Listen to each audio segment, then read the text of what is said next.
is here, Sharon is not. Look, there's Julie right in front of me. All right. Disconnected.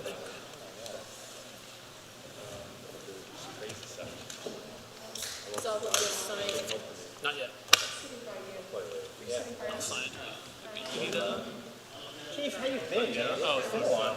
Hey, can I call to order the public meeting for June 17th, 2024? We'll start with the Pledge of Allegiance.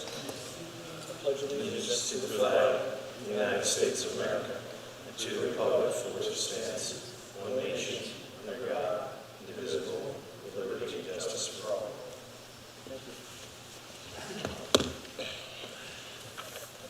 Call to order the public. Yep. Put your mic on. I thought it was on, sorry.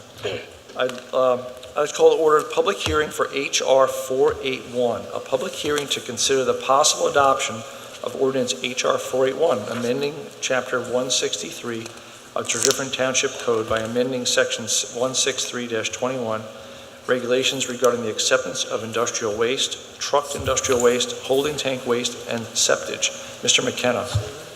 Thank you, Chairman Miller. Good evening. I have marked the following board exhibits for the hearing. Board Exhibit 1 is the proof of publication of the notice from the Daily Local News on June 1st, 2024. Board Exhibit 2 is the proof of publication of the notice in the Mainline Times Suburban, dated June 2nd, 2024. Board Exhibit 3 is a copy of the email distribution list to those who wish to receive public hearing notifications from the Township, sent on May 29th, 2024. And Board Exhibit 4 is a copy of the ordinance itself. Those are the board exhibits for this evening. Thank you, Mr. McKenna. Can I have a motion to adopt ordinance H.R. 481, amending Chapter 163? So moved. Do I hear a second? Second. Any board comment?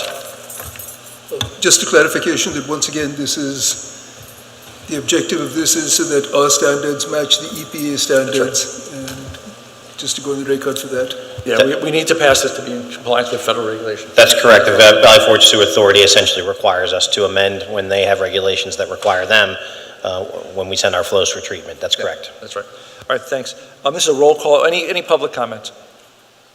This is a roll call vote. Mr. Supervisor Holt. Yay.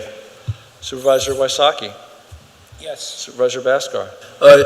Supervisor Johnson-Pugh. Yes. Supervisor Gussie. Aye. And I vote aye. Motion passes. I'd like to adjourn, to end that public meeting. Mr. Chairman, I just have a quick question for our solicitor, if you don't mind. Could you please tell me the legal effect of a vote of a supervisor voting virtually? Rather not do it in a public meeting session for you. Well, I think we need to know whether or not Ms. Gussie's vote is. So my view has always been, so long as you have quorum of the board present, then you can have remote participation from board members, which has, I believe, been our practice in the past. I take a very conservative view. A lot of solicitors rely on the Milk Board case to suggest that you don't even need a quorum present. That's a case from, I want to say, the late 80s, which was a 3-member board, but it was not a township. It was not under the second-class township or the Home Rule Charter. Also, during the pandemic, we amended the codes of the various townships to allow remote meetings participation, which suggested to me that even our legislature agreed that absent a majority quorum present, that you could not do so. But those are not effective anymore. Correct. Once the declaration, I'm just suggesting for context, once the declaration, emergency declaration terminated, those provisions went back to the underlying law, correct? I'm still unsure. You said in your opinion, does Ms. Gussie's vote, is that a legally binding vote, and should that be recorded in our minutes? In my view, yes, it should be. Okay. That's all I need to hear. Thank you. I'd like to adjourn public hearing for H.R. 481 and call to order public hearing for H.R. 482. A public hearing for ordinance H.R. 482 authorizing the purchase of a landlocked parcel on Woodcrest Road totaling approximately 1.759 acres, being UPI number 43-11B-38. Mr. McKenna. Thank you, Chairman Miller. I've marked the following board exhibits for the hearing this evening. Board Exhibit 1 is the proof of publication of the notice for the hearing The Daily Local News dated June 1st, 2024. Board Exhibit 2 is the proof of publication from the Mainline Times Suburban for the notice of the hearing dated June 2nd, 2024. Board Exhibit 3 is a copy of an email distribution list to those who wish to receive public hearing notifications sent May 29th, 2024. Board Exhibit 4 is a copy of the proposed ordinance itself, and Board Exhibit 5 is a copy of the agreement of sale. Those are the board exhibits for this hearing. Thank you, Mr. McKenna. I'd like to hear a motion to adopt H.R. 482, authorizing the purchase of the landlocked parcel on Woodcrest Road totaling 1.759 acres. So moved. Do I hear a second? Second. Any board comment? Any public comment? Again, this is a roll call vote. Supervisor Holt. Yay. Supervisor Wysocki. Aye. Supervisor Bhaskar. Aye. Supervisor Johnson-Pugh. Yes. Supervisor Gussie. Aye. And I vote aye. The motion passes. I'd like to adjourn the public hearing and call to order the public meeting. I'm going to start with announcements. The zoning hearing board meeting scheduled for June 27th will start at 6:30 instead of 7 p.m. In observance of Juneteenth, Township offices will be closed Wednesday, June 19th. The summer concert series begins on Thursday, July 20th, and will continue each Thursday through August 1st, except for July 4th, when we'll have Independence Day celebrations. Concerts begin at 7 p.m. in Wilson Park, and these are super fun if you haven't gone. In observance of Independence Day, the Township offices will be closed at 2 p.m. on Wednesday, July 3rd, and will close all day Thursday, July 4th. Wilson Farm Park will be closed to the public until 5 p.m. on Thursday, July 4th, in order to prepare the park for the July 4th activities. Township offices will be closed from 11:30 a.m. to 1:30 p.m. on Tuesday, June 18th for a staff appreciation lunch. Administrative offices will be closed from 8 to 10 a.m. on July 1st for staff training. Now I'd like to go to approval of the minutes. So moved. Second. All in favor? Aye. The board met in executive session prior to this meeting to discuss legal matters. Supervisor liaison reports. Supervisor Holt. Yes, the Historical Commission met on June 13th at 7 p.m. here at the Township Building. And I'd like to share that the Commission staff, in particular Robert Emanuel, prepared an RFP, or in the process of preparing an RFP for a preservation consultant to fulfill a FEMA agreement. The site will be recorded and training provided as mitigation for the Township loss of a historic building projects. The Tredyffrin Township was awarded a $20,000 certified local government competitive grant from the Pennsylvania Historic and Museum Commission to hire a consultant to review the Township's preservation ordinance. The work will start in the fall. The Commission hosted its third neighborhood walk at Mount Zion Church. That was very well attended by neighbors and residents and got really a lot of positive reviews. If you haven't, the Commission is very busy right now. The next walk is scheduled Thursday, August 1st at the Baptist Church in the Great Valley, when Tredyffrin hosts a Chester County town tour and village walks. Look for notices to come in the Township e-newsletter. And finally, 2 Conestoga High School graduating seniors, Emily Zhu and Melissa Fan, completed a very successful internship in May with the Commission. I got to meet these folks and talk to them a little bit about the Commission and the Township and our municipal government and lead them on a tour through the Township buildings. And they were really interested, dedicated workers, and we were very lucky to have them. Thank you. Thank you, Supervisor Holt. Supervisor Wysocki. I don't have a report at this meeting, but the Planning Commission will be meeting this Thursday, the 20th, to discuss school district matters and the new school plans. Supervisor Bhaskar. So I'd like to start by thanking Supervisor Gussie in advance for the filling in for me for the EAC meeting, so she will give that report when you call on her.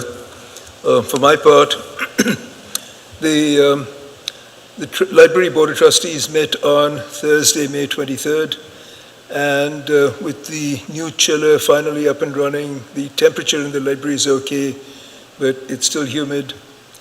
And then circulation continues to inch up, and certainly more so in the Paoli branch than the Stratford Library. But material circulation is still below pre-pandemic levels.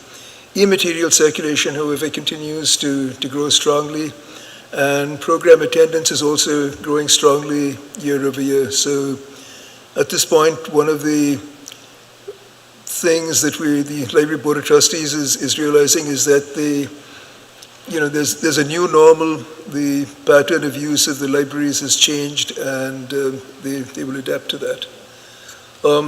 Beverly Michaels, the manager of the Paoli Branch Library, will be retiring at the end of June.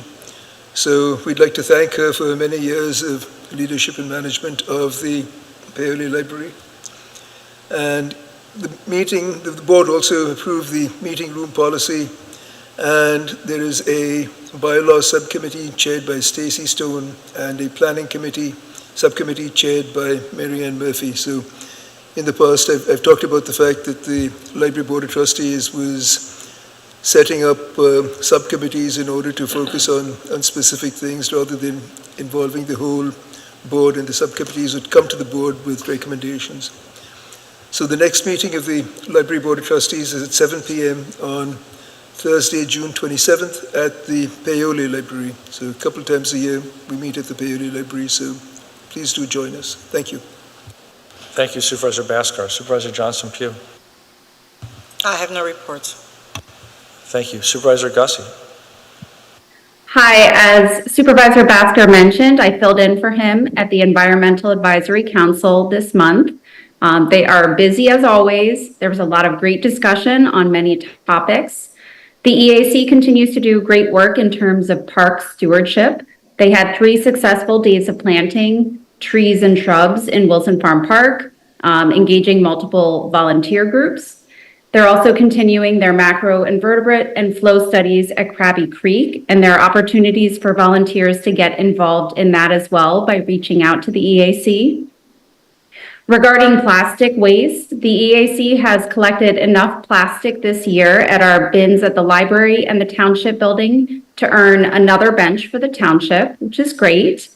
But one challenge that they've been facing is that there's been a lot of contamination in the plastic film collection bins lately. So I'd like to urge residents to please review nextrex.com, which is nextrex.com, to see a list of what is not acceptable to drop off, and hopefully we can see some improvement. The EAC is also looking for another volunteer to help pick up the plastic at the library. Even once a month will help. So please reach out if you're interested in getting involved.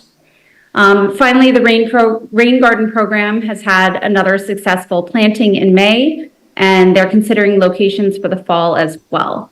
The next EAC meeting will be held on June 25th. Thank you.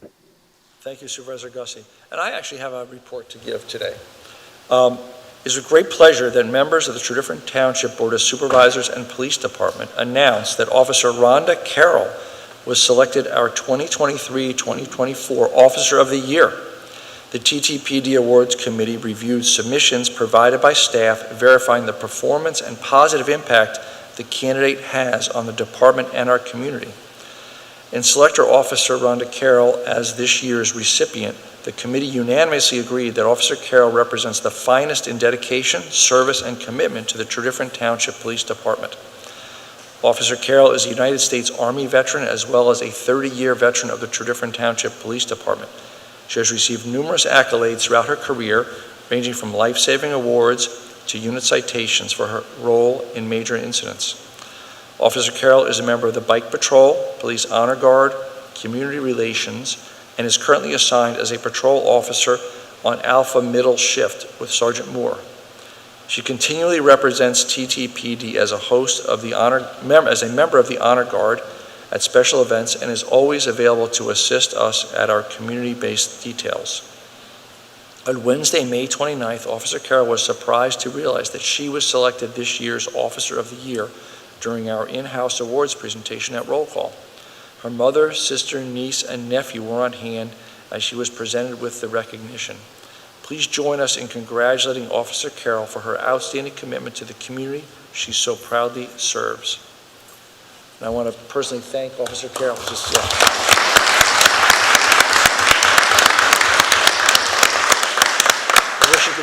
She can't be here tonight. Exactly. She couldn't make it. That's why we asked you to take this opportunity to recognize her in the public.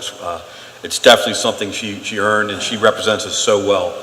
And just an honor to work with her and have her as a member of this department and this community. She does a great job for us every day.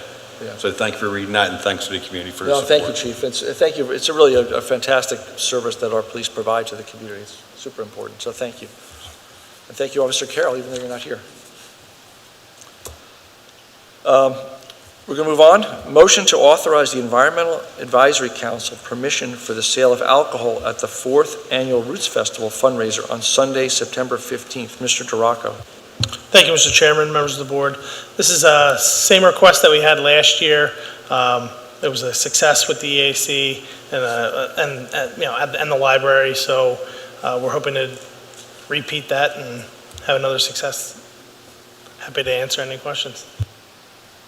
Do I hear a motion? So moved. There's a second? Second. Any board comment? Any public comment? All in favor say aye. Aye. Aye. Any opposed? Motion carries. Did you vote? I was distracted. Yeah, I was distracted. Okay.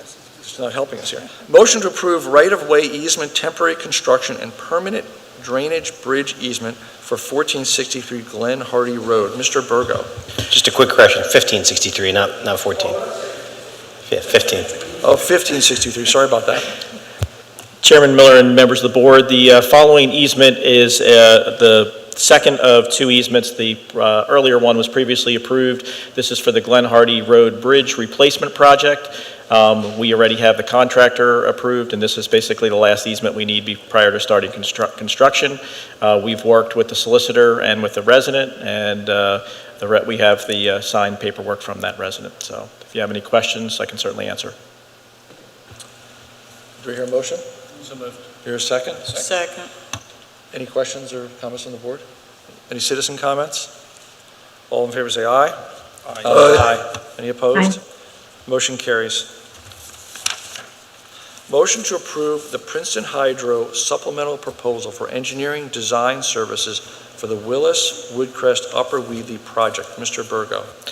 Chairman Miller and members of the board, this request from Princeton Hydro is a supplemental proposal. The board previously approved a design proposal for this project that we've been working on for engineering services for replacement of infrastructure and some stormwater underground systems. With the recent acquiring of the landlocked parcel, we have considered doing some stormwater surface basins there. We have some additional services out of scope that would be additional geotechnical survey work and engineering design services that would be required with that change of scope. So that's what this proposal includes. In total, it's $138,900. It's within our budget that we have this year, and we don't expect any changes that we currently have laid out for the project budget. Thank you, Mr. Burgo. Do we hear a motion? So moved. Hear a second? Second. Any board comment or questions? Steve, you said it was put out for 138,000? Was it, did you say 138,000? The supplemental design proposal is for $138,900. Yes, that's Okay. correct. All right, thank you. Any public comment? All in favor say aye. Aye. Any opposed? Motion carries. Motion to authorize engineering department to advertise and receive bids for the Valley Forge Road ADA traffic signal improvements. Mr. Burgo. Chairman Miller and members of the board, another one of our engineering projects this year is a Valley Forge Road, Route 252 signal, and ADA ramp project. It extends from the intersection of Walker Road south on both sides of 202. So there's several intersections with Chesterbrook Boulevard and Sullivan and Anthony Wayne. This project, at this point, we have finished design. We just actually got word from PennDOT that we have a conditional permit approval subject to the next item on the agenda, approving the easements with the various property owners. So we're looking to go ahead and get the permission of the board to advertise and receive bids for this project, and we would be moving forward to construction. Thank you, Mr. Burgo. Do I hear a motion? Motion. A second? Second. Yep, thank you. Any board questions or comment? Mr. Burgo, will this improve the traffic flow on Valley Forge Road? It will help. There's some signal timing adjustments and pedestrian improvements there as well. I think that there's an ongoing effort to hopefully, long-term make that whole entire corridor better than it is today. So, Thank you very much. Any public comment or questions? All in favor say aye. Aye. Any opposed? Motion carries. Motion to approve agreements associated with the Valley Forge Road traffic signal and ADA project. Mr. Burgo. Chairman Miller and members of the board, there are 6 easements that are required as part of this Valley Forge Road signals project. We have 2 at the intersection of Walker and Valley Forge Road. We have one with the Tredyffrin Easttown School District, one with St. Isaac Jogues Parish, and one on Sullivan, as well as one with C. Go Brook, which is basically on the corner near Black Powder Tavern. So we have worked with the solicitor's office. We've worked with the residents and property owners to get these agreements. They've been signed and notarized, and we've have them basically before the board this evening for those properties. And we're asking the board's approval of those, and we'll get them recorded and be able to move forward with the project. Thank you, Mr. Burgo. Do I hear a motion? Motion. A second? Second. Any board questions or comments? Citizen questions or comments? All in favor say aye. Aye. Any opposed? Motion carries. The next item is a motion to approve hazard mitigation grant program agreement between Pima and Tredyffrin Township. And we're going to table this because we received comments just earlier today, and we just have not had a chance to go through the Pima comments. That's correct. The document that you have apparently has been altered by Pima, so we're going to bump it, if it's all right with the board, to your July meeting. We'll table that till the next meeting so we have a chance to review the actual document. Motion to approve the Stormwater Best Management Practices Operations and Maintenance Agreement between Tredyffrin Township, the Pennsylvania Turnpike Commission, and Apple Green PA Welcome Centers LLC. Mr. Burgo. Chairman Miller and members of the board, this is a stormwater operation and maintenance agreement. This is between Tredyffrin Township, the Turnpike, and Apple Green, who is the leasee of that facility. It has been reviewed by the solicitor, and we basically gave them a final version. We would only say tonight, we haven't received the signed notarized version back by tonight's meeting. The Turnpike and Apple Green were working on that, so if you approve it this evening, just make that contingent upon getting a fully signed and notarized version back for the board to sign. All right, so any motions contingent on us receiving a signed agreement? Yes. Yeah, okay. Do I hear a motion? So moved. Hear a second? Second. Any board comments or questions? Public comments? All in favor say aye. Aye. Any opposed? Motion carries. Motion to approve deed of correction for Wilson Farm Park. Mr. Duraco. Thank you, Mr. Chairman, members of the board. This is something that's required, believe it or not, in one of the 56,000 steps that we've been taking to try to get this notice to proceed for our Wilson Farm Park project. DCNR requires it, so I worked with the solicitor's office to get this done. Once the board approves it, we'll get it filed with the county, and then I can pass this on to DCNR. They've already approved the language, so hopefully this is just another step toward, getting us closer to construction. Thank you, Mr. Duraco. Do I hear a motion? So moved. A second? Second. Any board questions or comments? Public questions or comments? Quick comment. Anything to move this along, Joe. Anything. I'm doing what I can, I promise. Anything, Joe. We get, this is a great project, and we went through a lot of toil and trouble to even get this started, if you remember. So it's good to hear this. I mean, DCNR is still working on it. That's great. Thanks. All right. Any other board comments? Any public comments? All in favor, say aye. Aye. Any opposed? Motion carries. Motion to approve the proposal from Gracious to upgrade the township website. Mr. DeRocco. Thank you, Mr. Chairman, members of the board. We haven't actually, touched or looked at the website. We're going on 7 years now, so it's definitely in need of some upgrades. Additionally, with the changes that we're making to our general ledger software as well as our permitting software, we want to make sure we integrate all these upgrades and updates now. So our IT director's been working with our public information specialists as well as some of other staff on what's going to be included, and so that's what we're presenting here today. It's in the budget, and so I'm happy to answer any questions that the board might have. In terms of a motion, I'd like to make this motion contingent on Supervisor Basker having a chance to review the contract, just because he hasn't had a chance. Is that true? Yeah. I have not had a chance to review it yet. Okay, yeah. Is that okay? That's fine. If he has changes, though, it'll have to come back, obviously, to the board. I get that part. Sure. I get that part, yeah. Yeah, if he makes changes, it has to come back, but otherwise, just to give him a chance to read it, just because he hasn't. Is that okay with you? Okay with all you guys? Carlotta, is that okay? Is that okay with you? Okay. That's fine. All right, so given that provision, that change to the motion, do I hear a motion? So move.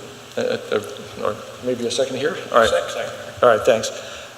Any board comment or questions? I just wanted to state that I hadn't had a chance to really review the original agreement or to have a discussion with Mr. Giristante, and since he's away, so I would like to do that before we approve it. I mean, it should be routine, but I would like to review it before I approve it. Yeah, and this is the project we've talked about for a while, so we're excited to do it. Any public comment or questions? All in favor say aye. Aye. Any opposed?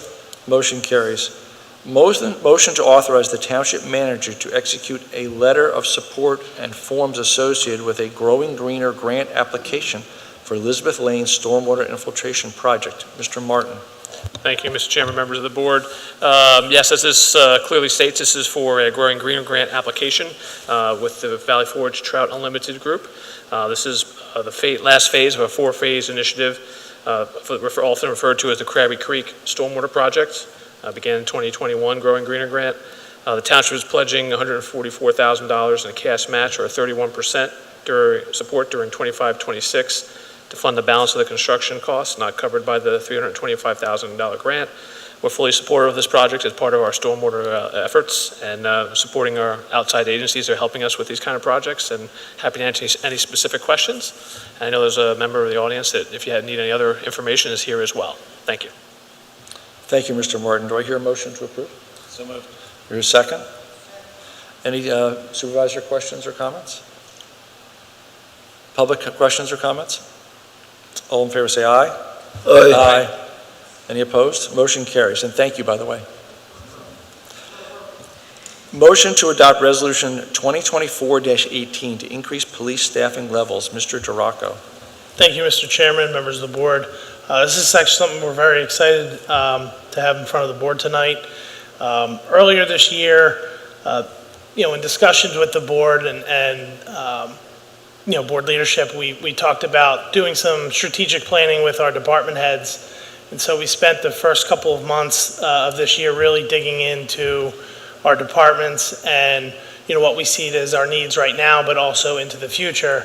And so, our departments had submitted a lot of information. A lot of it's been vetted through our finance committee, who's then gone back and forth on, final numbers. And so we're happy to ask the board to increase our minimum staffing effective January 1 from 42 officers to 44. I'm happy to answer any specific questions that the board might have. I know that the chief obviously can as well. No, I appreciate the board's consideration, the public's consideration on this. pretty much for the last 10 years, we've been static at the 42 number. We've made some presentations previously and different times of different years, things were going on, but we felt at this time we're at a good point with resources, and we're trying to make sure we continue to provide the excellent service that we have. Part of this, the request for this is to be a little more proactive and to look to get another, an officer on each end of the week, more into the evening to help out with the evening rush. We're able to deploy the 2 officers requesting in a little bit more of a more data-driven and useful fashion, not just a blanket across every squad. So it'd be more like in our mind, more like a power squad for the evenings, and that's our goal with these extra 2. Thank you. Do I hear a motion? So moved. Do we hear a second? Any supervisor questions or comments? I have a couple comments. I'm at about 66% support behind this motion because I think there should be 3 officers instead of 2. I would like to see our full complement be at 45 instead of 44. The police department provided a memo recently and shared with the board calling for the addition of 5 officers, not just 2. The request was for a full complement of 45 sworn officers, an additional 2 because of anticipated retirements in the next year, and the increased difficulty in finding qualified police officers.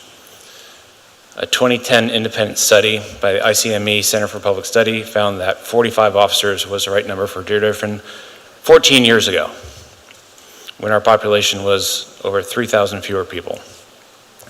Our local district court is number 1 in the county with filed cases. It's extraordinarily busy, keeps our police department incredibly busy. We can all appreciate the needs for traffic and transit police protection with Tredyffrin, given how busy our roads are. Having a full complement of 45 officers as recommended would go a long way in solving that. This is a township that once had 50 sworn officers until 2008, when we were much smaller population-wise and less busy. Let's finally heed the call and follow the recommendations of those who know public safety best. In fact, the only argument I've heard against having the police department's recommendation of 45 officers is cost. Well, last year the board approved a 46% tax increase for fire and stormwater. We heard from only a handful of people across this township about the negative impact of the tax increase. Because guess what? It made sense. People understood the need. People understand the need for public safety as well. Here, an additional officer is about a 2% tax increase, maybe less if we draw down on our incredibly healthy reserves. I think people understand that such a small increase is worth it for the betterment of public safety. I ran along with my fellow supervisors in 2021 on providing the residents of Tredyffrin with a strong and fully funded police force. I have consistently called for more officers and have voted against prior budgets because they did not include them. Let's just solve this issue right now, right here, and respond to the request of 45 sworn officers. And again, I am compromising here because the request was for 47. I think 45 is the right number. That's where that's where they want to go. Therefore, I make a motion to amend the resolution to have 45 officers instead of 44. So right now you have a motion to amend. That motion to amend needs a second. I'll second it. Now there's discussion on the motion to amend, not the current agenda item. So it's whether or not to amend the agenda to include Mr. Holt's motion. So I was just going to ask Chief whether you have any comments on this and whether, what your request was to the Finance Committee and what you feel about the staffing level. And I'm sorry, I'm putting you on the spot without preparation. No, I'm very well prepared for this, but we are cognizant of fiscal responsibility. And with meeting with the Finance Committee and the discussions we had with that board, we walked away with the resolution you have before you. Mr. Holt is correct. We've been asking for more. We did ask for an original memo more. We'd always appreciate more. I could deploy those resources effectively in a prudent manner. And one of those things, it's one of those situations where if you do go and you realize, well, does it always go backwards? No, but it did. It has gone back. But I think moving forward, we really need to address and be more proactive, more visible. And right now, we're just kind of jumping call to call to call. And I think engagement is something this community likes and strives, and the officers like to deliver. So I appreciate Mr. Holt's comments for bringing it up and the board's consideration. And the proposal was for 5, and we had the discussion in finance, and I was comfortable with the number that was presented in the resolution. So I'll take whatever the situation, the conversation the board wants to have, we'll make it work. So I had one more question, which is, I understand that we have 2 officers scheduled for retirement next year. Can you project that out the next couple of years as to what the retirement pattern might look like? Yes, yeah, we can. We've done those projections. We actually have 5 active officers that are past their, what's called their superannuation date, which means they can leave at any time. Including those 5, there's 12 that will reach their superannuation date by the end of 2028. So we're going to have a little bit of in the next few years, a steady influx or, turnover and bringing newer, younger officers in. Good thing is, you come a little bit lower salary on the threshold. Bad thing is, you lose a lot of great experience and knowledge of the community. But the nice thing is, if we do this over time and we segment it out, you're bringing along individuals at a nice clip to learn from the seniors, officers, and to bring them into the fold. We have a plan moving forward. We've worked with the Finance Committee and with the police union. We've come to an agreement on how to try and recruit and do a better job of, in this very competitive market, which is unusual. The market for law enforcement used to be, you'd have hundreds of applicants for 1 or 2 spots. It's not that way anymore. A lot of departments are vying for the few quality candidates out there. Luckily for us, I think we've done a very good job of hiring recently and in the past. That's one of our mottos. We hire well because the people want to come to Tredyffrin. The officers understand the community support, the board support, and the police administration support. So we feel very fortunate at that. We continue to put a good product out there. As with anything, the more resource you have. One of the things that happens with the resources is we're being mandated by a lot more training, a lot more things that we have to, almost like what some people call them unfunded mandates. You have to go to this, this, and this. It really affects our scheduling and our ability to staff. So we try and factor that in. I think our schedule is very good. It affords the time to do that. But they're also, officers are entitled to their time off. We do have, and it's good that we have it. We have a lot of female officers. We do have maternity leave that happens from time to time. We do have injuries that happen, and injuries in any situation, whether it's shoulder, leg, arm, sometimes are long, protracted injuries. So even though you may get to a number, your actual complement rate to work the street is always below that number. So once again, if we could get to the 45, it'd be great. You have that little extra buffer. But if we're going in and looking at next year, we can, as we discussed with Finance Committee, I'm not going to go back and I'm comfortable with the 2, but I would definitely take more.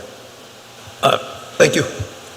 Chief, and for the public, there are 2 programs, a little more detail, put some more meat on those bones. We have a program for hiring new hires. I'm not going to go into all the details, but we'll be paying for Police Academy and for these new hires going forward, so we can fund that and get them into our program. We'll also be looking to handle laterals, at a higher level and a higher pay scale, because you have to. It's just what's happening now. So these are 2 programs. As far as the 2 versus the 3, we had spirited discussions about that. And we want our police to provide the best possible service to our citizens. And we felt that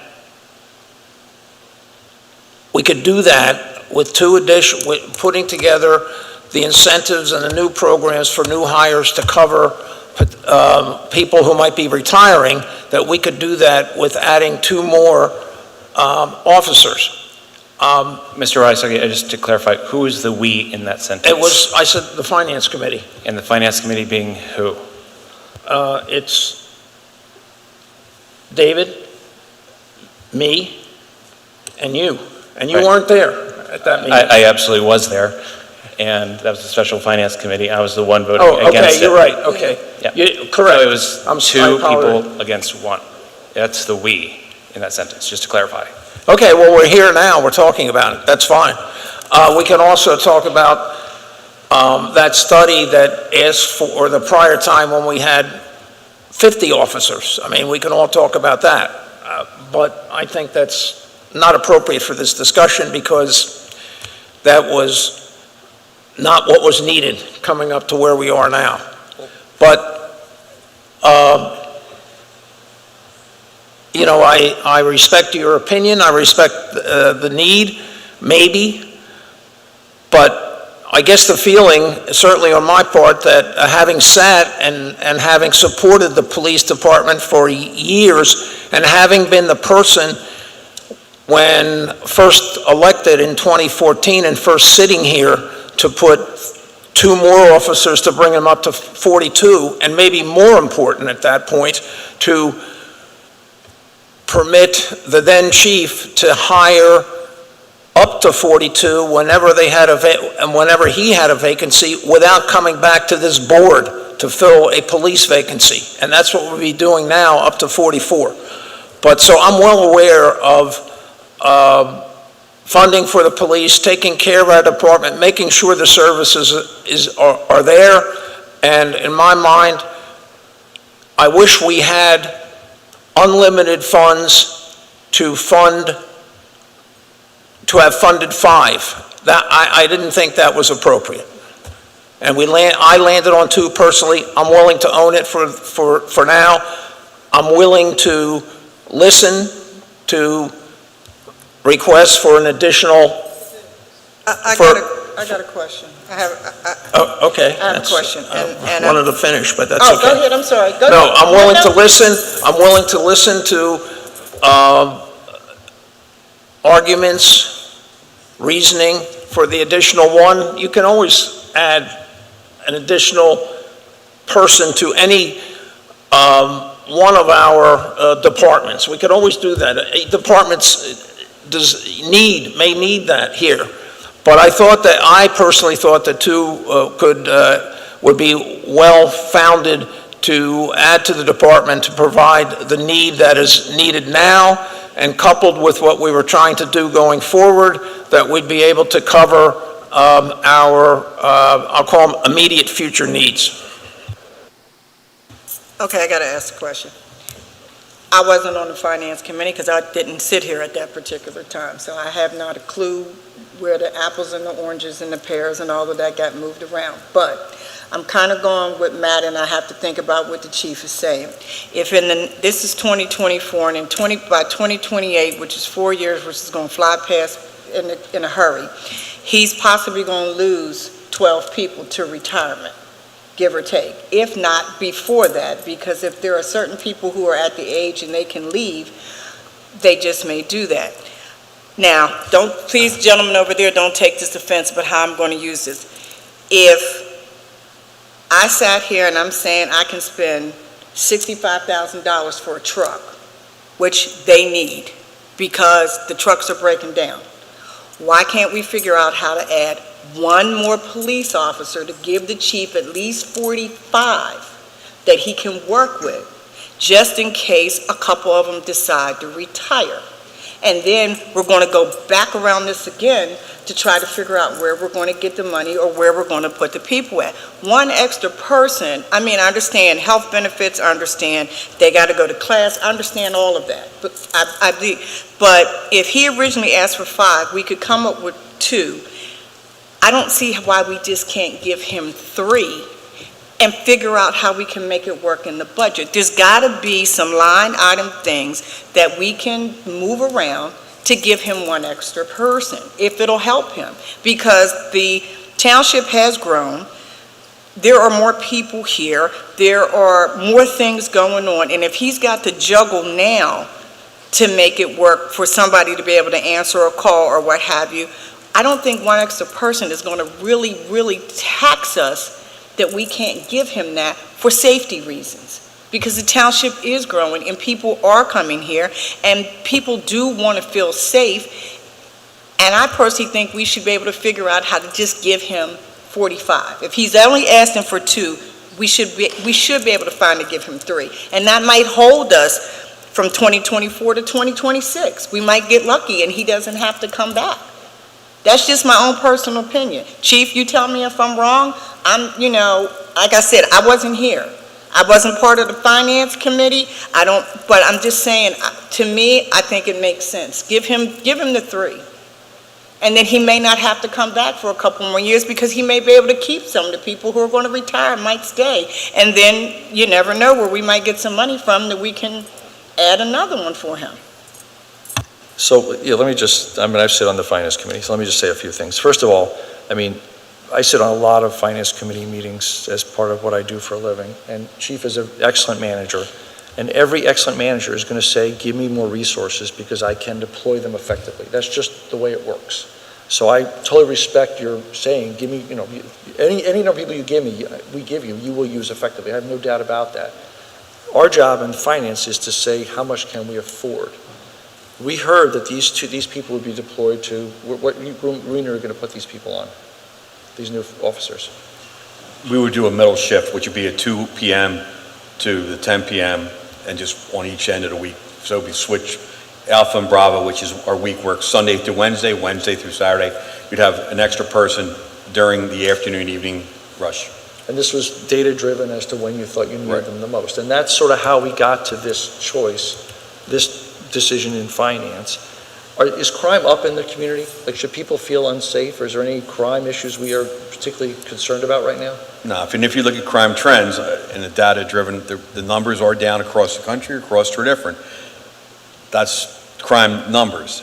Types of incidents we go to, on top of that, are different, and they're growing and they're evolving. And especially in a community such as Tredyffrin, there's a lot more time spent what you would want to call, quote, customer service, attention to detail kind of things.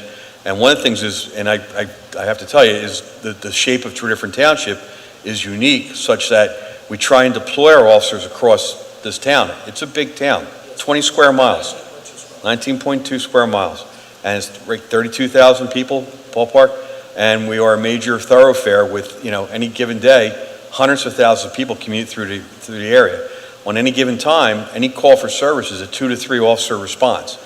If there's a 5 or 4 person platoon working, if an average call for a domestic, a crash, or whatever is 2 to 3 cars, you're leaving 1 to 2 cars back for the rest of the town during your peak time. Now, can we handle that overnight? Yes, the overnight, the numbers aren't there. But during the peak times, you have multiple calls during the morning, multiple calls during the day, you have the school, everything else you respond to. And one thing we always forget sometimes is, we have Tredyffrin Easttown School District. We also have multiple other high schools within our jurisdiction, and we have other facilities that we handle work for. Once again, and the type of calls that we're dealing with are now they're evolving, becoming more investigative and more tedious, and that takes the extra time. So I think that would be something. And I'm going to put it out there. I would think it'd be great to have the other resource if I had it.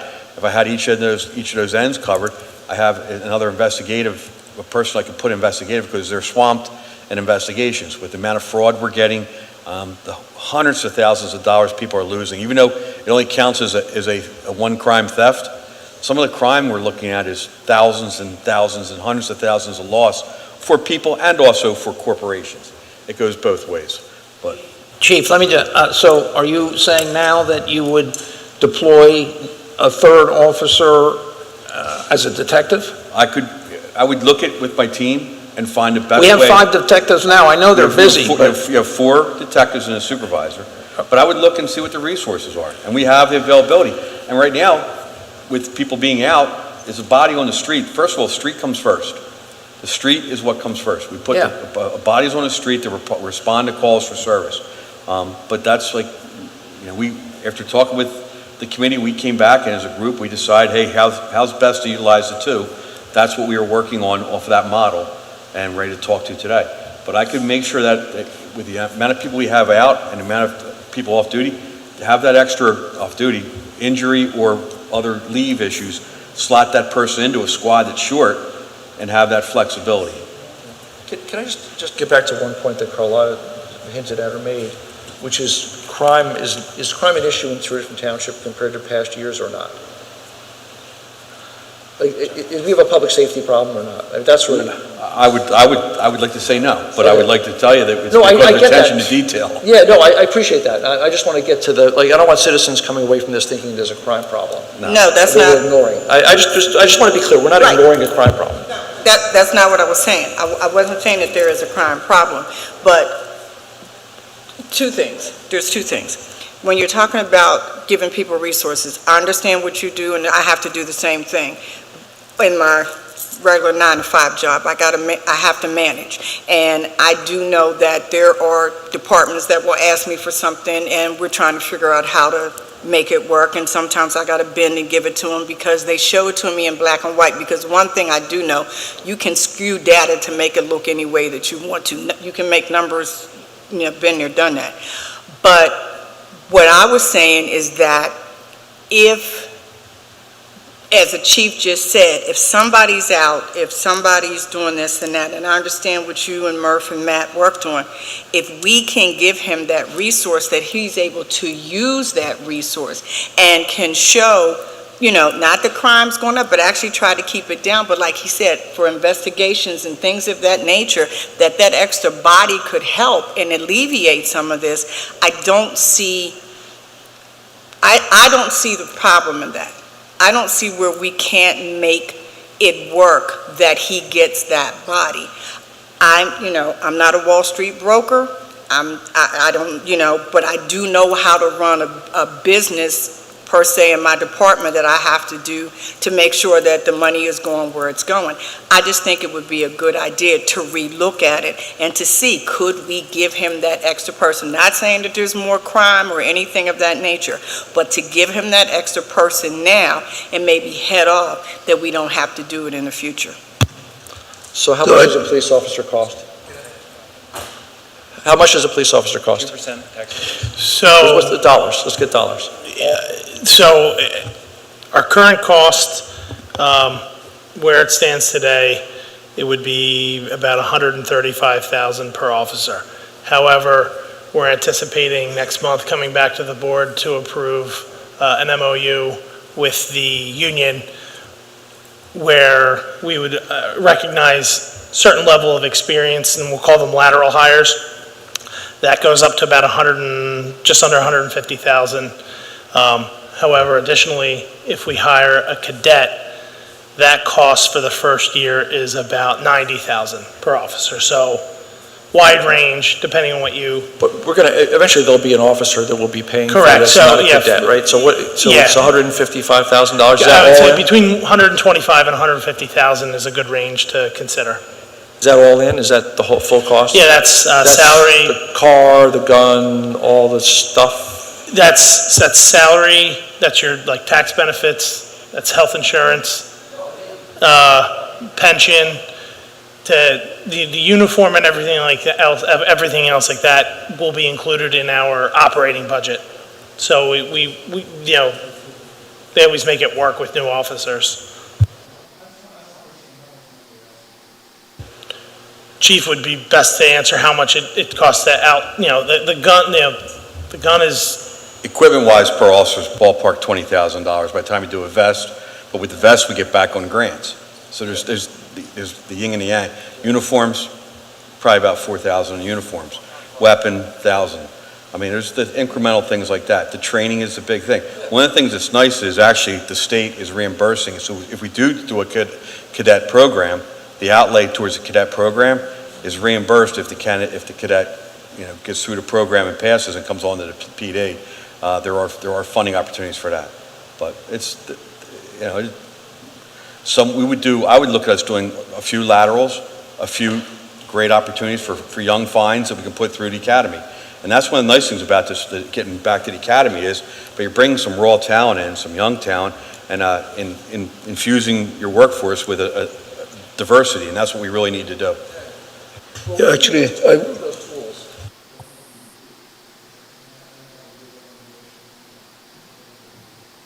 let me just,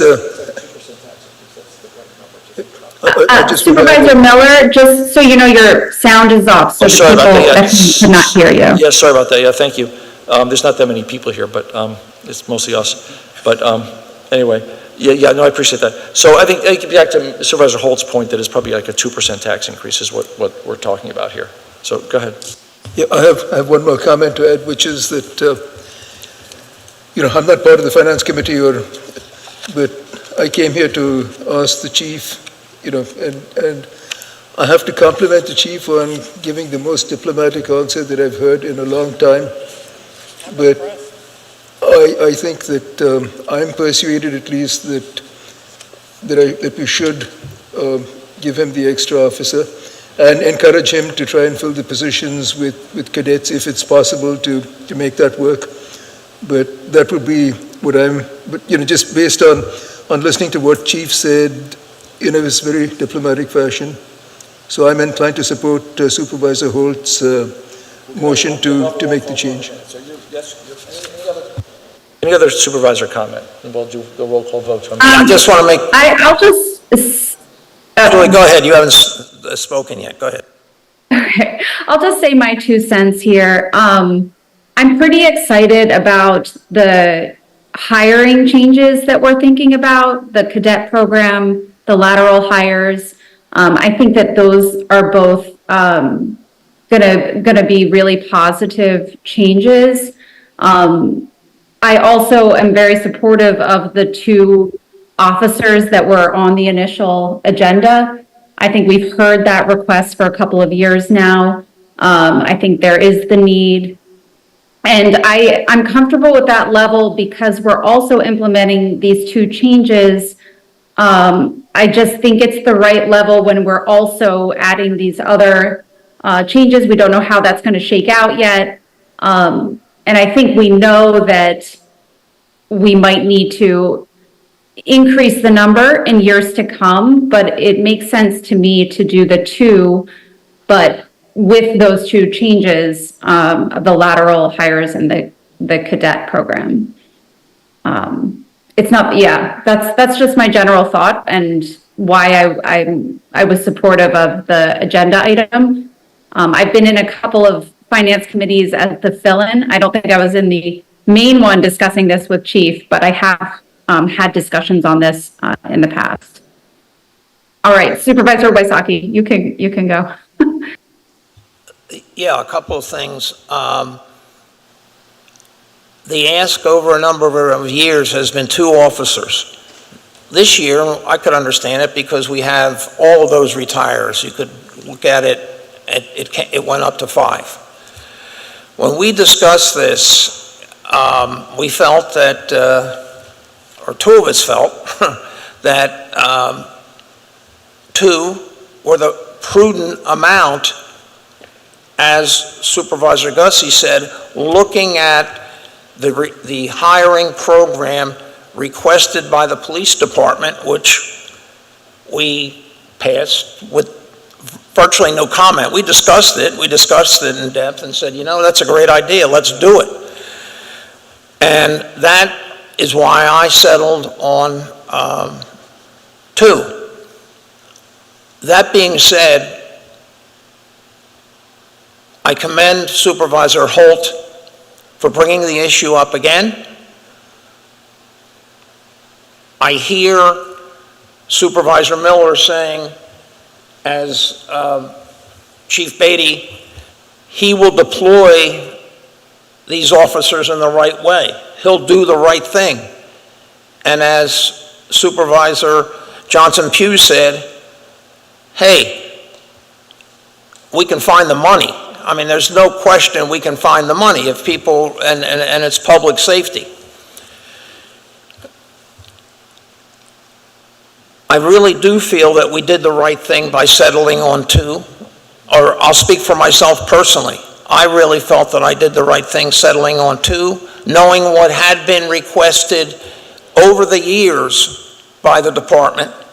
And when I say years, relatively recently, and then the I'll call it a spike in requests up to 5 because of the retires that are coming. But I thought that the lateral, that the cadet program, and I'll call it the lateral or increases in salaries for higher level officers would help and would help the program and keep us fully staffed or possibly fully staffed. All of that being said, you know, I hear what the chief is saying. He really, and I know that 45 would help him, and I'm going to vote for the 3 officers. And I think it's the right thing to do tonight. We'll see how things go going forward with the program.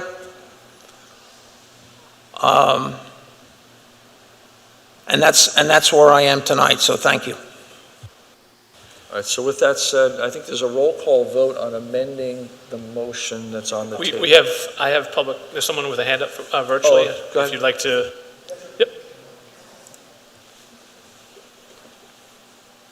Hi there, it's Carol Clark, and if you know me, you know that whenever there's a big ticket item, I'm going to be calling in and raising some questions. Now, my comments, my computer's being funky, so if you don't mind, I'm going to talk not to the 3 people, but to the main motion that was made before.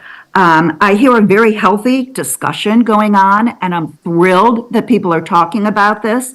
But if supervisors on the board haven't even been involved in seeing the presentations and the discussions, and they're asked to vote on this, shouldn't we have more public information out there? And shouldn't we have a specific presentation focusing on this?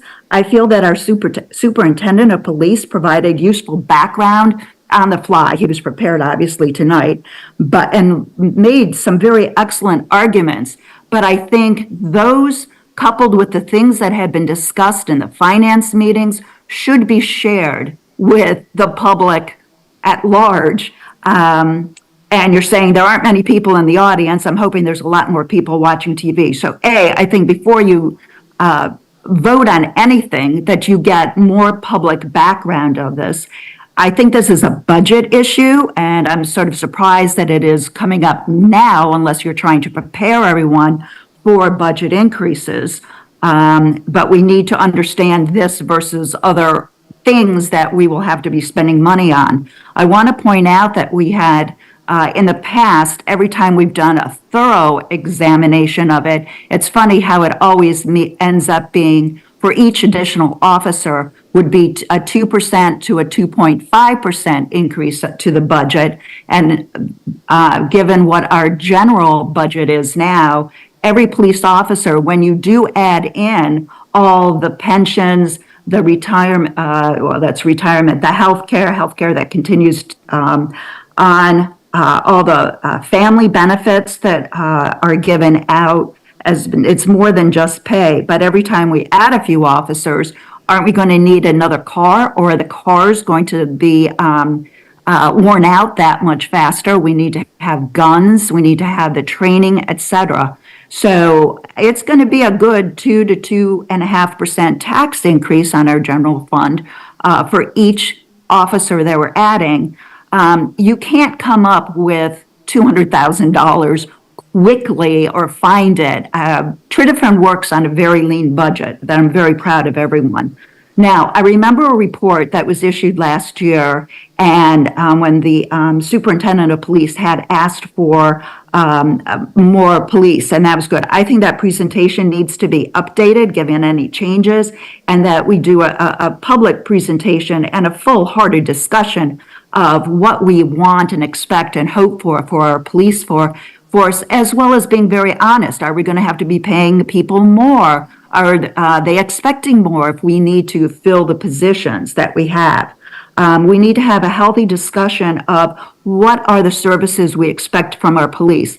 Way back in 2008, when we cut, I was against it, but when we cut the police force, there had been several openings, unfilled positions for a while on the police force, and people said, okay, what's important? And they had decided, this isn't me, this is the public at large, they had decided to get rid of Officer Friendly or DARE, whatever, that was dedicated to schools and an outreach program there. And there are a number of shall I call it white glove services that were offered. And people said, and then it was a Great Recession, but people were saying, no, I can get that cat out of the tree myself. I don't have to call the police for that. But if we can have a good presentation and then have this whole amendment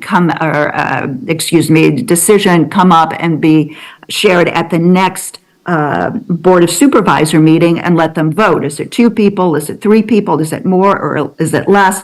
What is it that we are expecting and would want and dream of having for our police force? I think would be extremely useful and providing a platform for our superintendent to lay out. And his comments were very clear tonight, but in an organized manner. And we understand, will there be less overtime required now? What are the benefits that we're going to be getting for this conceivably 5 to 7.5% tax increase? So thank you very much for listening to me, and I'll leave it back to you. Thank you, Mrs. Clark. Any other public comment? All right, so we have one more.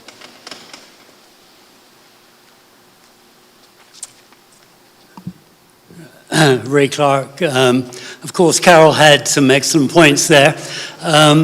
This is kind of really weird to be having this financial and safety discussion in the dog days of summer. Nobody's here. It's clearly a major budget issue. And Joe, did your number include OPEB, your 150? So, excuse me, new officers going forward don't have OPEB. We were able to negotiate that away from the police union in our last contract extension. Okay, good. And so Mr. Clark, can I just comment on one thing here? Because I know we've gotten a couple pushbacks on why it's today and not during budget season. The reason is because if you listen carefully, we said effective January 1. So if they're going to add police officers by January 1, we need to approve that now so they have a chance to start with the process to get that done. So that's the reason for today, just to be clear on that. Okay.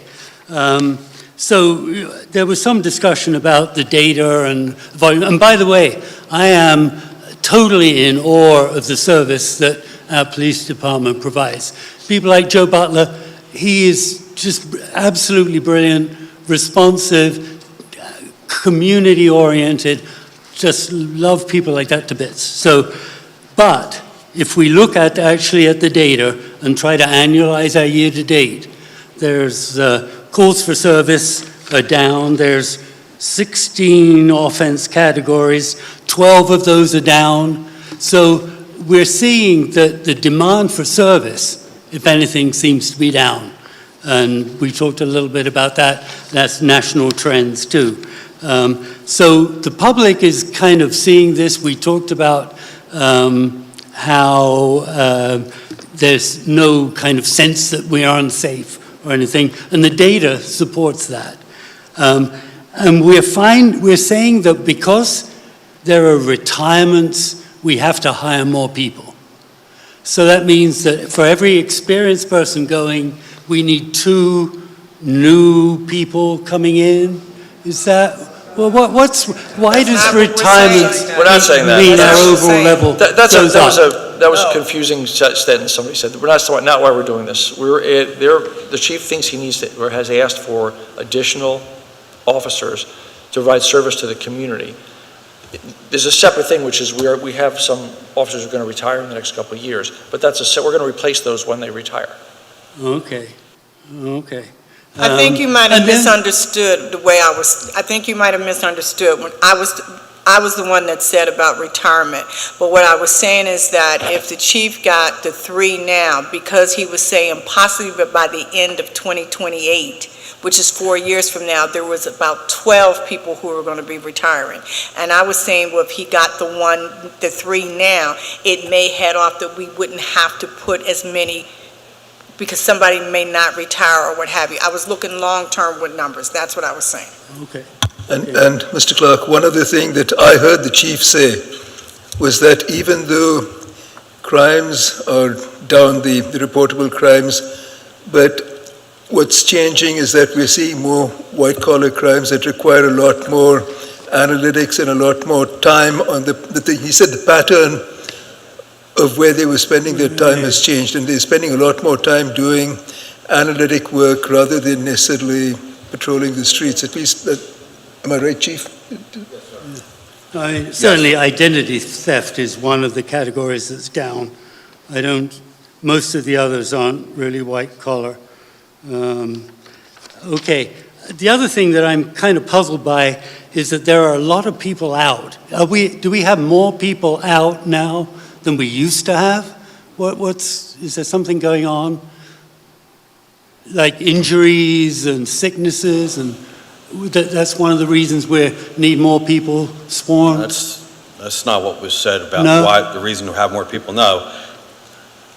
There's no, Okay. there's no prevailing injury situation, no. Okay, well, that obviously is good. It's just, I think back to Carol's point, it's really not clear that, as I say, all of a sudden that we're looking at this, we haven't really put a financial consequence with it, even though obviously we're not in budget season. I think it's really important that the public should understand what you're committing when you make this vote. So, thanks. Thank you, Mr. Clark. Can I say something? Yeah, sure. Can I say one comment? I'm curious whether maybe we could vote for the 2 tonight that we have kind of discussed and it's on the agenda and we've digested, knowing that we have that January 1 date, and then vote or agree to discuss the 3rd one during the budget season so that we can kind of talk through that with the public and get their reaction more. But that way we get the 2 in now. It's just a thought I just had hearing the public reactions, that maybe we could split it up kind of. Yeah, Mr. McKenna, so right now we have a motion to amend the proposal from 44 to 45, and we have a second. So we need to vote on that first, is that correct, or just process? Or yet another, I mean, I would recommend, yes, for clarity's sake, to do so, although I think if the person who makes the motion is willing to withdraw in consideration of the board member's suggestion, then of course you could do that. It's up to the board on whether they want to move forward tonight or not, one way or the other. But right now we have a motion and a second, which we need to complete with a vote. Or Correct. Like I said, unless the motion is withdrawn and pulled off the table, but otherwise, yes, you have a motion with a second and pending comment, waiting for a vote. Yeah, I don't think that's happening. I don't think there's any chance he's withdrawing it. So Julie, I think to your point, I think we first need to vote on Matt's motion, which is to increase. David, have a public comment. You have more additional public comment as well. Oh, we have more public comment. All right, let's go with public comments, so go ahead.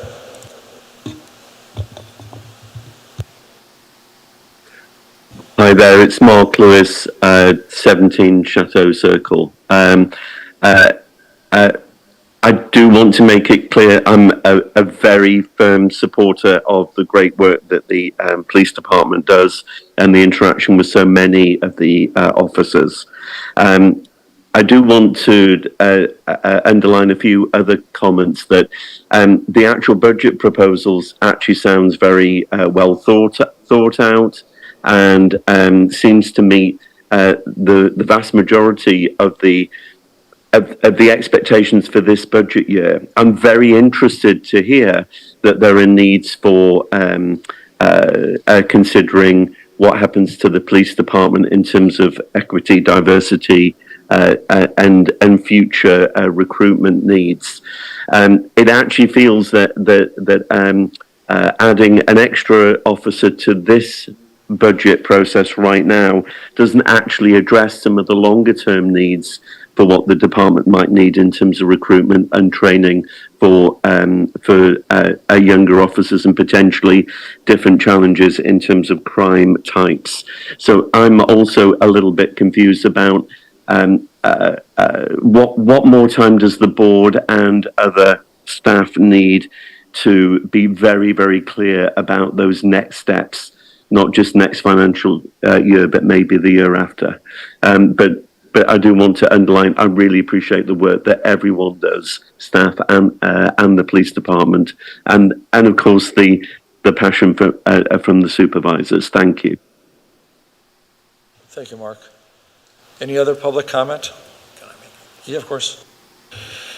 I've been sitting here thinking about this situation, and for me, the reason I'm changing, and I've listened again to the chief, I've listened to Supervisor Holt, I've listened to everybody here.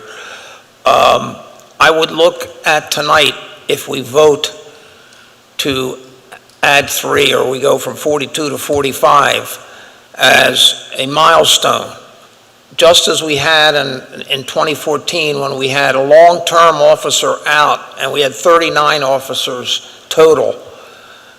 And at that time, we voted to go to 42, essentially from 39 to 42, and that's where we stayed. That's why I can vote tonight for 3 officers, knowing that this, to me, is a milestone, and this, I think, will get the chief what he needs. He may, as all superintendents or chairs of department, everybody wants more, but get him what he needs, provides the service that we're going to have, and does that over an extended period of time. Because this is a considerable expense, and that's how I can, in my mind, based on what happened at that time, going to 42, it's been about 10 years, adding 3 now after many requests over time. To me, I can feel comfortable doing that, knowing that should hold for some time in the future. And then coupled, I know they're not coupled, in terms of how they're going to work together, but looking also at the cadet program and the lateral program, and those 3 things will work together for a strong future for our police department. Thank you, Supervisor Wysocki. Any other board comments?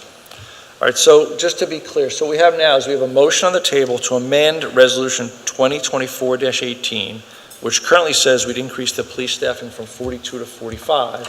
We would increase it from 42 to 44. It would, if this roll call vote passes, we would amend it to go from 42 to 45. Correct. And then we would have a roll call vote on that motion. Correct. Okay. So this is a roll call vote to amend Resolution 2024-18. Currently says increasing staffing from 42 to 44. So it's basically, you're voting on whether or not to amend, not... That's right. Yeah, correct. Not whether to actually change. That's the next thing. Correct. So this is the vote to amend the resolution. Basically, we're going to take 44, delete it, and put 45 in that spot. That's it. Okay? Supervisor Holt. I'll be voting aye, and I would like to commend Supervisor Wysocki's comments, because it truly is a important night for the future of Tredyffrin, and I feel very fortunate that we live in a township that has the resources, has the thoughtfulness to look into where we need to be in this township and not just reacting. We're being proactive. So I want to thank the police department for their thoughtful consideration and this board's thoughtful discourse tonight. Thank you. I vote aye. Supervisor Wysocki. Aye. Supervisor Bhaskar.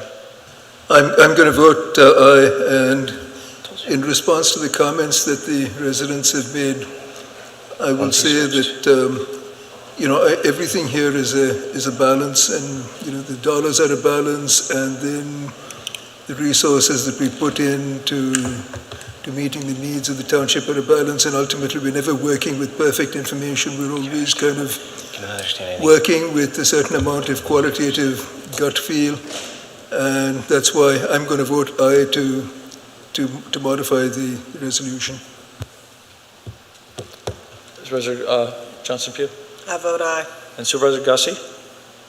I'm going to vote aye, and I'll just add that I am very supportive of our police, and I 1000% trust Chief Beatty in his asks. And what I'm hearing virtually is that our Finance Committee is starting to feel this way, not just Supervisor Holt, but Supervisor Wysocki.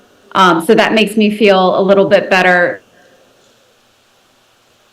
It fit into our budget, because that's really my only concern, is kind of how this fits in our overall budget picture. But the fact that the Finance Committee is starting to support this, I support this modification of the agenda item. Thank you, Supervisor Gussie. I also vote aye. I'm on the Finance Committee, and we had the long discussion about the 44 versus 45. It wasn't an obvious choice, except that, it felt like it would solve a lot of problems you have today, and we're also trying to balance budget issues with the township. So what we're really voting on now is like a 6.5% to 7.5% tax increase to pay for additional police. And I think the sense I'm getting from the supervisors is you guys think that that's passable and what we should do. So that is what we're saying here, guys. Depending on how much we take from reserves. I think that's not a valid. I mean, I hear your comment, but we're increasing taxes. The reserves are a finite amount that don't last forever. So we're increasing taxes 6.5%, 7.5%. That's what we're saying. All right, so now the resolution has now been amended, and now we have a roll call vote on the resolution. So do you hear a motion? As amended, correct. As amended. So I hear a motion for this amended resolution? I make a motion. No, we didn't have a motion for the resolution. Do I hear a second for the resolution? Second. Okay. Any supervisor comment on the amended resolution? Any resident comment?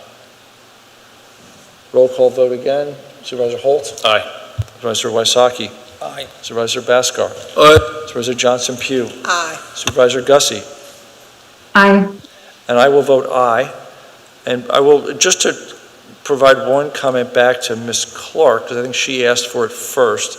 I do think we deserve a presentation from the police force on crime stats and what we've been doing, and to get some sense of the kind of work that is going, some of the changes that have happened in the community. I think that's something we do deserve for the residents, if that's okay, Chief Beatty.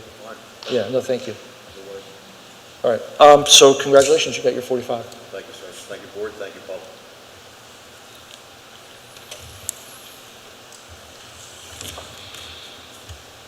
And the other thing I would just make sure people in the public understand is there's a sunshine law, so we actually can't have this discussion amongst ourselves. We have to do it in public, so that's part of what you're seeing here is us. This is the first time that we're able to actually have the conversation amongst all of us is in a public meeting. All the information about this was provided to all the supervisors. They all got the data, but this is the first time we could really talk about it with everybody. So just so you know, that is sort of why the process looks like this. So it's not all scripted. So could we just say it's transparency? All right, now I need a motion to approve the bids for the sale of used vehicles and equipment. Mr. DeRocco. Thank you, Mr. Chairman, members of the board. This is the result of placing all of our excess vehicles and equipment, which if you drive through the front parking lot, it's not a used sales lot. That's everything waiting to go out. We were quite successful, and so we're looking for board approval just to move these on. Do I hear a motion? So I moved. make a motion. Do I hear a second? Second. Any board comment? Any public comments? All in favor say aye. Aye. Aye. Any opposed? Motion carries. Motion to approve capital purchase of screener for MS4 requirements. Thank you, Mr. Chairman, members of the board. This is something that Mr. Fitzgerald's been working on. I would say for the last few months, just trying to find the right size piece of equipment for what we have. And so that's where we're landing. This will be utilized mainly for our MS4 program when we're sifting through debris from the street sweeper and when the staff cleans out inlets. The cost is $27,246 and is included in the capital plan for this year. Thank you, Mr. DeRocco. Do I hear a motion? So moved. Do I hear a So second? moved. Second. Any board comment? I do have one. What is it? Can you tell me what it is in layman terms? Yeah, the long and short of it is, it's an attachment that'll go on the skid steer that we bought a couple months ago. What it'll do is it has different size holes in the screen, and we'll be able to take the screenings from the sweepings and sift them all out to get all the trash out, and they won't be able to dispose of the screenings themselves. Okay, thank you. Yeah, I have to say that when I saw that, I didn't know what a screener was. I had to go check on the website, and I found that there's actually an Australian company that makes it, but I see that it's a useful piece of equipment.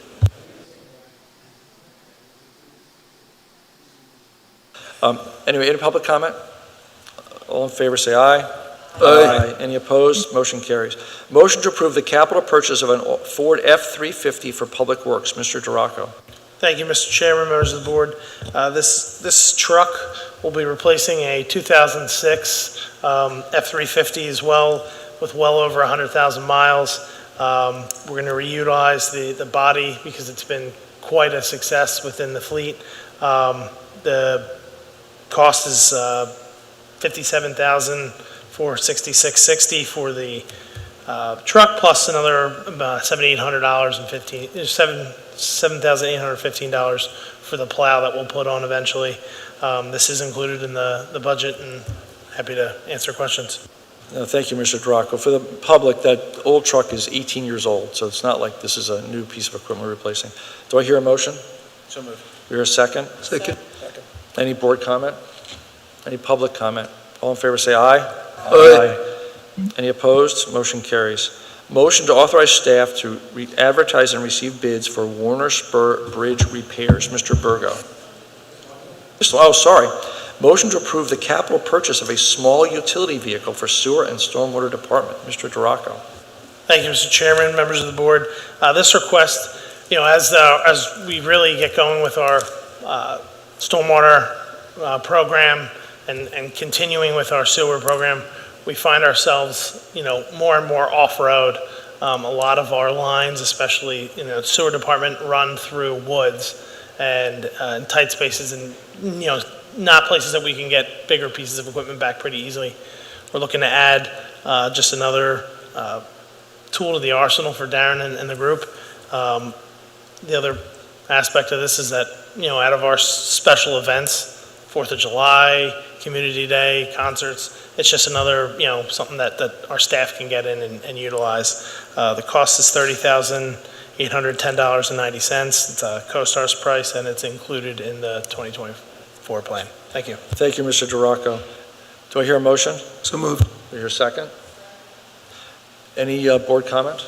Yeah, I'd like to comment on this. So, as people know, I've certainly been one of those who's been pushing for the adoption of electric vehicles, and when I saw this on the item, I went and found that there were equivalent electric vehicles, and similar capability, similar price. But then I asked Mr. Fitzgerald about it, and it turns out that he had actually considered an electric vehicle, but there were some differences there were some requirements that they had of this vehicle which the electric vehicle didn't quite meet. So therefore, I'm happy to support the request of this diesel-powered vehicle. Thank you, Supervisor Bhaskar. Any other comments? Any public comment? All in favor, say aye. Aye. Any opposed? Motion carries. Motion to authorize staff to advertise and receive bids for the Warner Spur Bridge repairs. Mr. Burgo. Chairman Miller and members of the board, this project, the Warner Spur, has been before the board on several occasions now. We actually have had two bids, and bids came back over budget. Since the last rejection of bids back on May 20th, we did follow up with FEMA. This project has substantial funding from FEMA. It's one of our last projects from carryover from Tropical Storm Ida recovery money. We have about $300,000 from FEMA for that as part of the project. We have about $584,000 in the budget, and the first round we had 6 bids back on April 4th.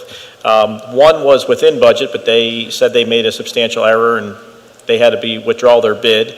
The other ones were ranging from $719,000 all the way up to $1.6 million. Those were rejected. The second round, we put a cap on there, not to exceed.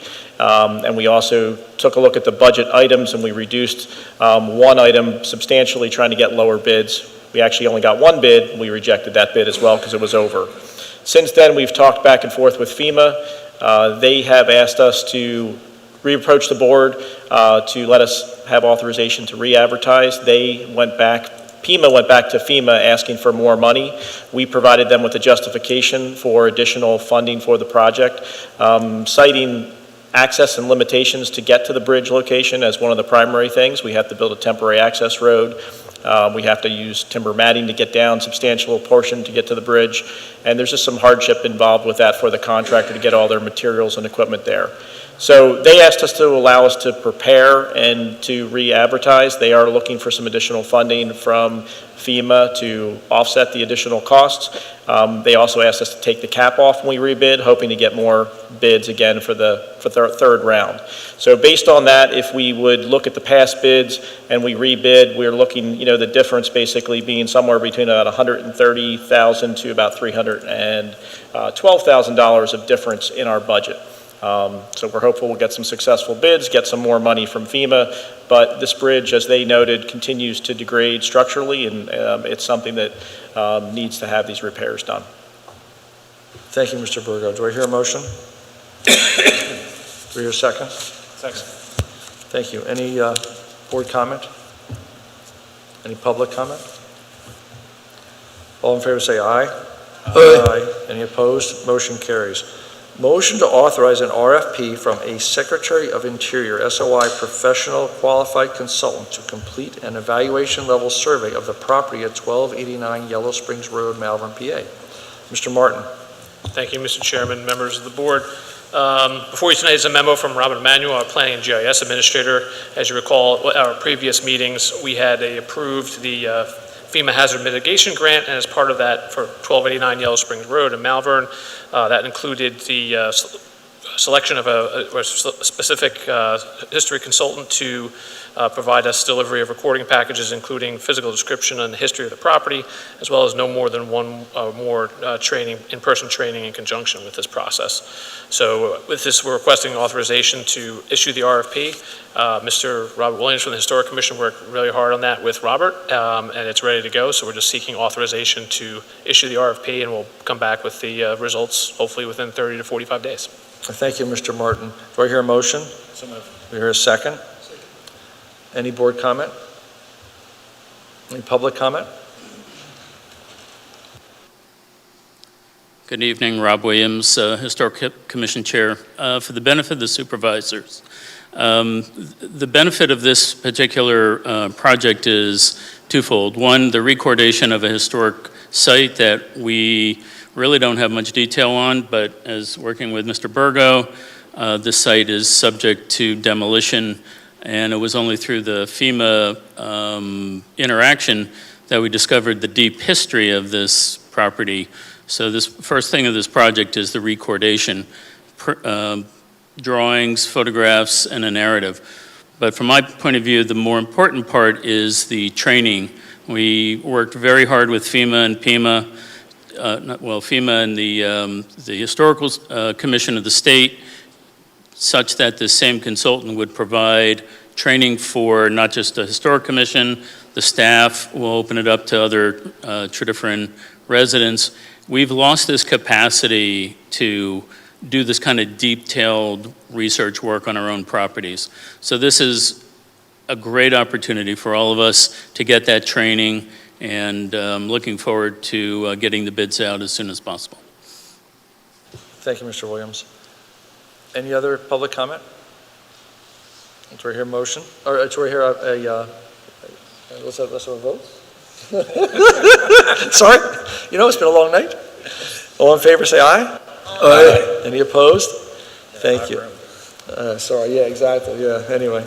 Motion to award the bid for the Station Avenue Force Main Replacement to PAC 1 LLC. Mr. Fitzgerald. Thank you, Mr. Chairman, members of the board. Last month, we asked for permission to put it out to bid. It's the relocation and replacement of the force main for Station Avenue Pump Station. We put it out to bid. We got the bids back on June 12th through Penn Bid. We opened them. Our highest bid was $1,861,000, and our lowest bid was $1,170,000 from PAC 1, who has done a lot of work for us in the past for the township. They did the Wilson Road force main. They did some Glen Avenue work, so they've done a lot of work for us. They've always been great for us. I just want to point out that the second lowest bid was $1,800 more than what the low bid was, so we got very competitive bids for this project. At this point, I'll ask if you have any questions, and if not, I'd ask for authorization to move forward on the project. Yeah, thank you, Mr. Fitzgerald. Do I hear a motion? So moved. Do I hear a second? Second. Any board comments or questions? Just for clarification, this is coming out of the sewer fund, right? Correct. Any public comments? All in favor, say aye. Aye. Any opposed? Motion carries. Are there any board members? Are there any citizen new matters? The next meeting of the Board of Supervisors is July 15th. Do I have a motion to adjourn the meeting? So moved. Do you hear a second? Second. All in favor, say aye.